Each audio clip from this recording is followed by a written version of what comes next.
Hi, this is Stan. Welcome back to the Crow's Nest Railroad. Well, it's a beautiful spring day. Let's see if we can fire up the steam locomotive.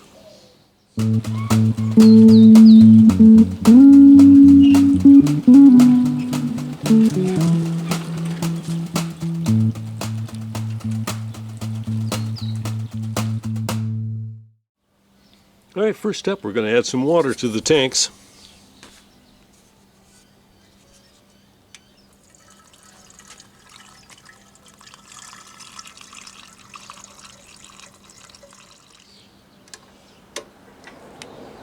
This has a connecting equalization tube underneath, so I want to make sure that both tanks are getting full.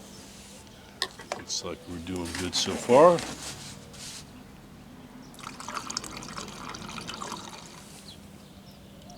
And because our boiler is such a small volume boiler, 5-inch gauge locomotive, I'm just going to use the hand pump to fill the boiler.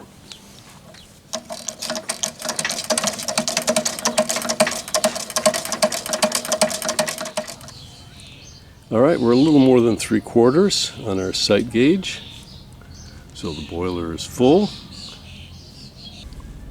And you see our tanks are nice and full, and we're in about 1.5 gallons to fill the boiler in these two tanks.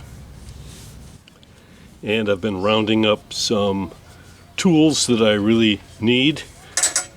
This is the wrench for the blowdown valve at the back, and a pair of pliers in case for some reason I have to kill the fire. I have to pull this pin and drop the grate in the bottom of the firebox. All right, now to begin the hands dirty messy part. I've got some charcoal and a couple little chunks of wood that I soaked for a few minutes in some mineral spirits. So I'm going to put this in the bottom of the firebox.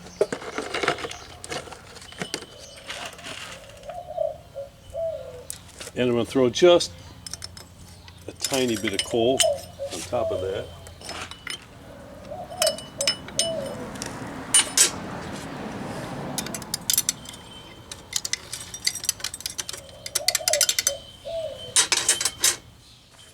And we want to create a little draft. So I've got a battery-powered fan there. And let's see if we can flame it up.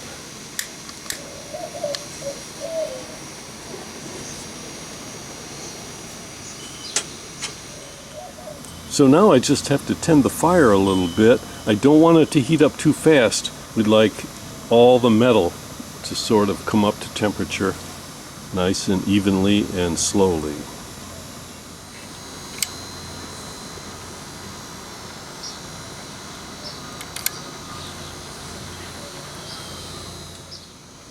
And I need to keep the door closed here, because if I open it up, then it wants to draw all the air here instead of up through the fire.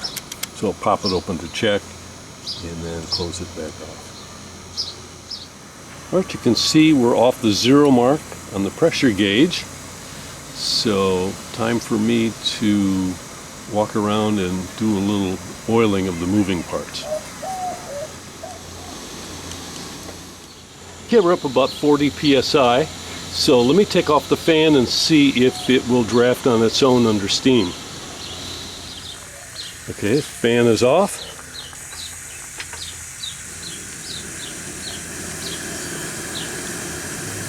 Add a little draft.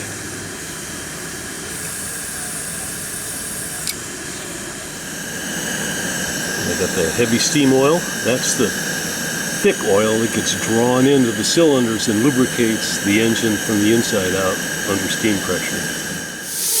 Okay, we're about a half an hour into it. Safeties are blowing off. A little over 90 psi. Got to keep our eye on that. Okay, I opened the doors. That pulled the pressure down a little bit. I got to pump a little fresh water in there, keep my eye on the fire and the pressure, the water level. All right, we're all hooked up in the backyard. We're just going to do some back and forth.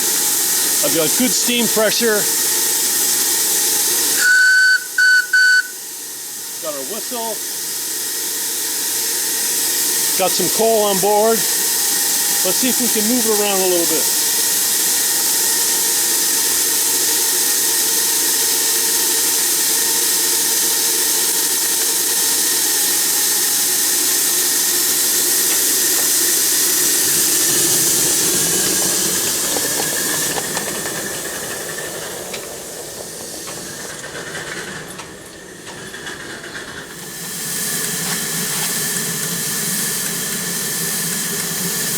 Add a little more coal.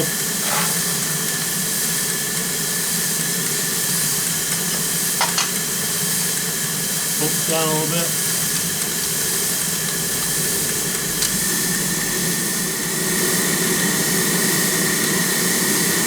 We're not up to full pressure, but this thing runs on less than full pressure. So let's give it a swirl here.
Alright, let's give it one end-to-end run here, and then I'm going to put the camera down because I really have to pay attention to what's going on here. Here we go, let's give it a try.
Alright, time to let her cool down. Let me see if I can kill the fire. Got the doors open. Get everything calmed down.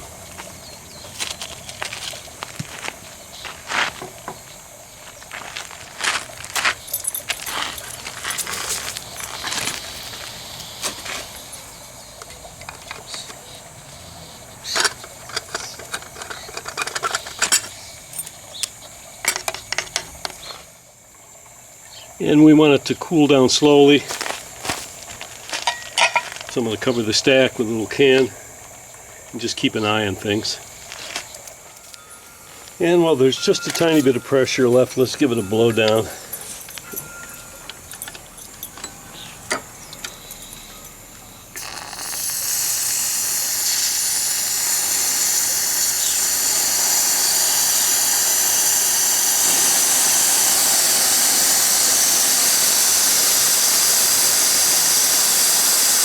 Yeah, watch out, buddy, that's hot. Yeah.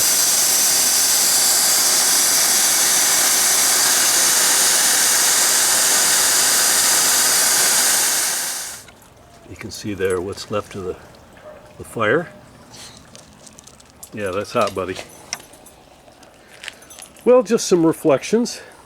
Gonna let this thing cool down. Gonna grab some lunch, and then after that, put everything away. It's really nice to have this riding car with the little tray in the front for the coal and room for the tools, and room not only for your hands and the shaft on the tools, but your eye to be able to see in and manipulate everything there in the cab. You can see I custom built a roof that was exposed on the top so that I can see everything. Really quick, let's take a look at the controls on this. This is an AJAX locomotive, and it is basically a 1950s era vintage design. And here's the firebox, and you saw how that worked. That red line represents where the crown sheet is located. That's the top of the firebox, and the bottom of where the water is, and so you always have to keep your water level above the crown sheet there. This little glass shows you the level of water in the boiler. This basically opens and closes a valve, letting steam into the pistons. So this is your main throttle here. That's your steam pressure gauge. This is a dog. This is the Johnson bar. This bar here is for forward, reverse, neutral, and it's got some settings where you affect the timing of the valve, and you can either run maximum steam or minimum steam. And this is our little whistle valve here. This lever operates the valve cocks on the bottom of the cylinders. On a larger locomotive, when the cylinders are cold and the steam is first running in, it tends to condense very quickly and you get water in the cylinders. And so this allows you to open and blow out moisture before the pistons get warmed up. So this locomotive has 3 different ways of getting the water from the tanks into the boiler. So the first method, there's a handle that goes in here, and that's an actual physical pump. Connected to the front wheel axle is a pump that pushes water automatically. That pump is working every time the locomotive is moving. If you think you're getting too much water from those axle pumps, then this little guy allows some of the water to be diverted back into the tanks and not into the boiler. So if you're just overwhelming your boiler with fresh water, you can back that off a little bit. This is a blow down valve, which gets any little extra air bubbles and stuff like that out of the side gauge so you can get a good level. The water will dance around quite a bit when the water is boiling and churning. This little guy here controls an actual steam pump that is the third way of getting water into the boiler tank from the tanks on the side. So if I open that up, it'll cycle the pump. This valve here, if I wanted to pressurize the boiler with air pressure, there's a fitting there. And so this little guy would let pressure into the boiler from that fitting down there. And then this is the valve that takes steam pressure and shoots it basically in the smoke box up front, up and out the chimney, creating a draft. So that's what this little guy does. So that's a quick overview of what's going on here in the cockpit. Well, we're going to wrap it up. Kepler and I say thanks so much for joining us here on the Crow's Nest Railroad. Hope you had some fun. We did. It was great. We'll see you right here next time. it.